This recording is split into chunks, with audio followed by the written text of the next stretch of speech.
Oh, I guess this is where I buried you. Hello everyone. So it's been a few weeks, Anyways, on with the video.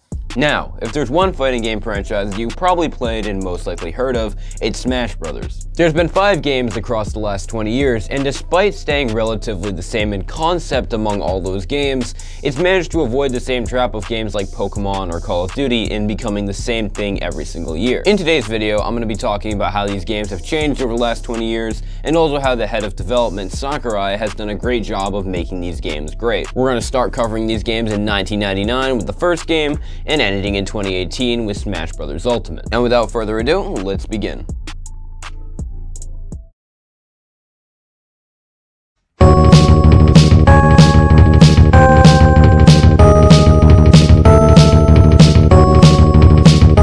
Starting with Smash Bros. 64. Now, this is the one that started it all, but it's still kind of a weird one. On one hand, it's quite easy to disregard this game as nothing more than just the first entry in the series, but it doesn't really hold up today. However, in order to talk about why this game is so important, I first want to talk about its history. This game was developed by Masahiro Sakurai, and one thing I really respect about Sakurai is how he makes games. If I could summarize the way Sakurai creates games down to one phrase, it would be something like this: easy to understand, but difficult to master. A good example of this is Sakurai's other big franchise, Kirby. Now, Kirby is about as easy as platformers come. It's very easy to understand and the controls are quite simple. However, that doesn't mean it's exactly an easy game to speedrun in under 30 minutes. And that is because when done right, simplicity will inspire complexity. A good example of this would be something like the now dead social media site, Vine. In concept, 7-second videos don't seem that hard to make. However, that 7-second limitation inspired people to get more creative with what could be done with only 7 seconds of footage. Basically, why Vine is so amazingly beautiful is that you have an idea, go. You have an idea, go. It's literally pull your phone out, shoot it, done. Okay, next. Pull your phone out, shoot up. And people, the best Viners are doing 10, 15 vines a day. A simple concept made people explore more ideas with it and ultimately make more creative content. This idea is something that Sakurai perfectly applied to Smash Brothers. At the time, the most popular fighting games were stuff like Mortal Kombat, Street Fighter, and King of Fighters. These games had complicated button inputs that were necessary to play the game, making them not super accessible to newer players who just ended up button mashing. Now, this doesn't mean they were bad, but they weren't the type of thing your dad, who has never played a video game, can just throw on and jump right into. Sakurai saw this and decided to do something a little different. He wanted to make a game that was easy to understand and had mass appeal, but still wanted there to be a level of skill required to be good at the game. And thus, with this concept in mind, Sakurai created the revolutionary and iconic fighting game franchise, now known as Dragon King. Yeah, so this isn't Smash Brothers. I mean, it almost is. In fact, in concept, it is Smash Brothers, but you see, originally it had these empty mannequins as characters. However, to get the mass appeal Sakurai was going for, he wanted to use more iconic characters that people recognize. And keep in mind, this game is being developed for Nintendo, a company with a massive list of beloved IPs. So naturally, the goal was to make this a fighting game with a bunch of classic Nintendo characters like Pikachu, Link, Mario, Samus, and the list goes on. However, one major hiccup came in the way of doing this. Shigeru Miyamoto, the developer of Mario, didn't want his characters to be included in the game. Now, this sucked for 2 reasons. First of all, Sakurai isn't exactly a well-known game designer yet, and I can understand why being told this from such a massive figure like Miyamoto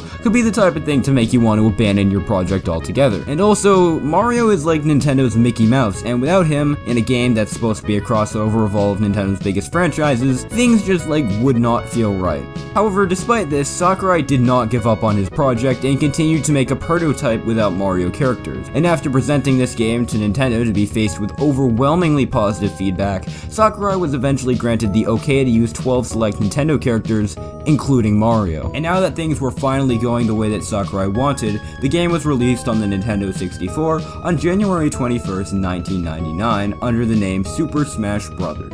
And if I'm being honest, this game actually holds up pretty well. I'd say that Smash 64 is the easiest and most simple to understand of all the Smash games, only having like 12 characters and very basic controls. You see, you move with these buttons, you got your big attack, your small attack, your shield, your jump, and your grab, and that's basically it. And while it's missing parts of gameplay that are in future games, I honestly think that that alone gives it its own charm. It's very simple and easy to understand, and that's just kind of what it is. And I'm not even trying to say this game is perfect. It definitely shows its age in the graphics, and it is filled to the brim with bugs. But overall, this game shows early signs of Sakurai's game design skills and his ability specifically to make a game that is simple and easy to understand, but also difficult to master.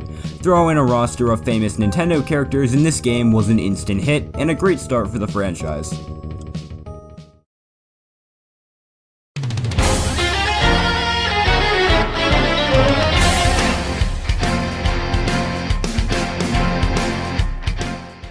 Next, let's talk about Melee. 2 years after the success of Smash 64, Nintendo released Smash Bros. Melee for the Nintendo GameCube. This is where Smash really started taking off. This took Smash from a fun party game to a potential career for a lot of people. But aside from that, the game shows another good thing about how Sakurai designs games. His willingness to go above and beyond even when not necessary. Like I talked about a second ago, Smash is a pretty simple game and people liked it for that among other things. And if Sakurai had approached this game with the mindset that if it's not broke, then why fix it, and this just ended up being a more polished version of Smash 64, it would have sold copies, but Melee definitely would not have the legendary status it does today. Instead, Sakurai approached Melee with a mindset of improvement. If something in Smash 64 was good, let's make it great.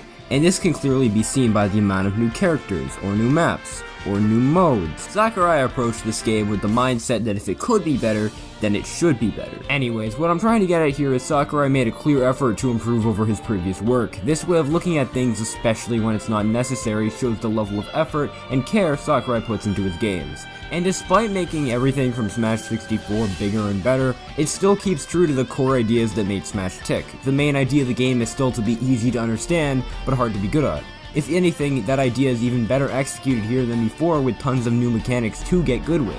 Now, I have no idea what any of this means because I never played Smash Melee competitively, but just look at this comparison between all of the Smash 64 mechanics versus the Melee mechanics. You see, Sakurai had begun balancing the simplicity of Smash 64 with more complicated mechanics, and this is what ultimately made Melee the perfect Smash game for competitive play. Soon after, people were playing the game at tournaments for cash. People still play this game 19 years later despite newer Smash games being released. No other game can say that. And keep in mind, that's with basically no support from Nintendo. This is all community driven. If anything, they had the opposite of support from Nintendo. Sakurai made a timeless classic with Melee, and while it's not my favorite Smash game, I can respect it for what it is. Now, with that said, it's not perfect. Its graphics are bad even for 2001. Also, as for non-competitive play goes, other Smash games just have so much more content. And speaking of non-competitive Smash content,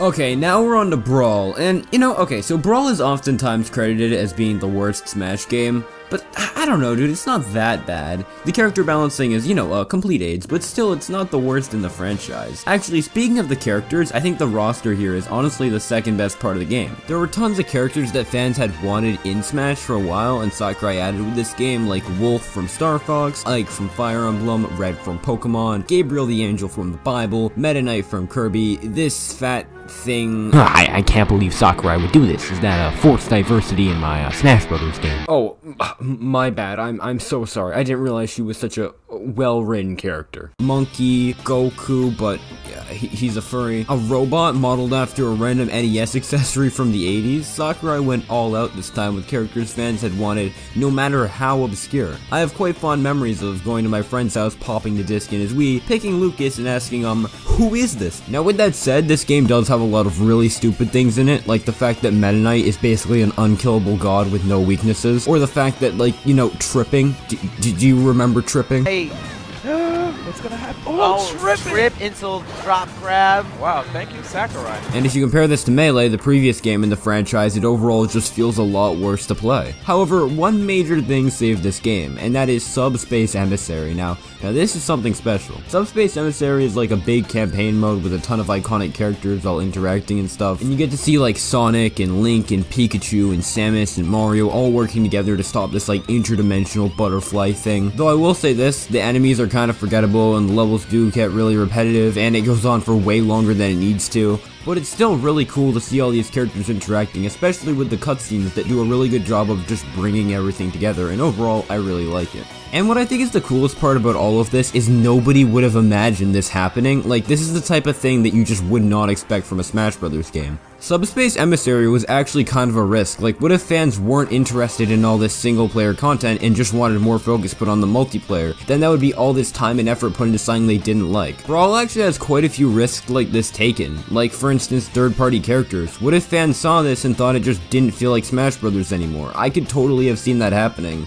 But Sakurai decided to take the risk anyways because he thought that it would work. I really appreciate Sakurai's willingness to do something completely unexpected with his game, and it really paid off, as Subspace Emissary is the main thing people still remember Brawl for. Every time a new Smash game is released, you see people clamoring for a sequel to Subspace, and even though we might never get it, it just shows the impact of Brawl. Also, things that were brought back in later entries like third-party characters are a huge thing nowadays with all these new DLC packs coming out. So in conclusion, I think Brawl is a little overhated. It definitely has its problems, don't get me wrong. However, at the same time, it's made a great impact on future games and has a lot of great content in it too, so I kinda like it. It gets a little too much hate in my opinion.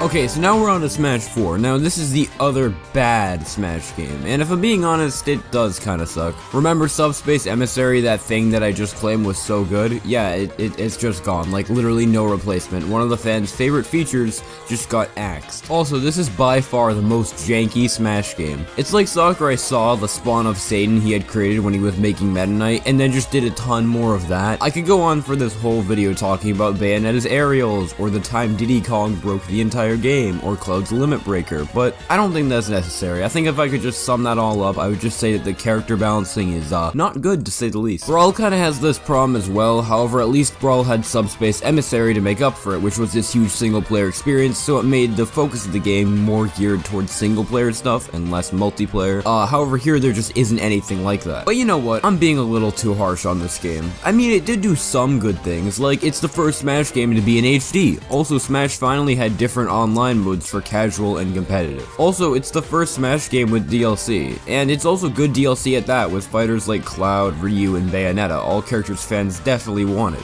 Smash 4 was the first Smash game that just felt modern, if that makes sense. Also, this was the first Smash game that launched in the age of the internet, so there was a lot of hype for it online. Is going to be Wolf. I think he is almost a sure thing, like guaranteed. It'd be a perfect tie-in for Star Fox Zero whenever that ends up coming out. And I think it is a character a lot of people wanted to see come back. And the game actually doesn't have. I mean, there were 3 characters in Star Fox. And honestly, the amount of people being excited for the new characters and the DLC and the hype for it all online was just such a magical experience for this game. And honestly, that's why it's my favorite Smash game. I have good memories of 2014 where everyone was talking about this game, and it was just such a good time to be in the Smash community. So in conclusion, while it's not a great game and there's not much of a reason to check it out today, it was definitely an important step for modernizing the franchise, and I have some good memories attached to it, so I don't hate it.